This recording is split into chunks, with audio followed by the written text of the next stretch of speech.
হজরত ফাতে আলী ওয়াইসি রহমতুল্লাহ আলাইহের মাজার শরীফ ভারতের পশ্চিমবঙ্গ রাজ্যের কলকাতার মানিকতলার মুন্সিপাড়া লেনে অবস্থিত এই মাজার শরীফটি। এখানেই শুয়ে আছেন আধ্যাত্মিক জগতের অন্যতম মহান সাধক পুরুষ শাহ সুফি হজরত সৈয়দ ফাতে আলী ওয়াইসি রহমতুল্লাহ আলাইহি। এক কথায় যিনি ছিলেন ফুরফুরা শরীফের প্রখ্যাত মুজাদ্দেদে জামান হজরত আবু বকর সিদ্দিক বা দাদা হুজুর পীর কেবলা রহমতুল্লাহ আলাইহের আধ্যাত্মিক শিক্ষাগুরু বা পীর সাহেব। চলুন আজকের এই ভিডিওটিতে এমন একজন মহান আল্লাহর ওলি বা আধ্যাত্মিক জগতের মহান সাধক পুরুষের জীবনী ও এই মাজার সম্পর্কিত বেশ কিছু তথ্য আমরা জেনে নিই।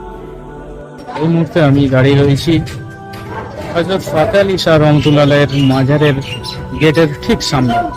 এখন আমি গেটের মধ্য থেকে প্রবেশ করব।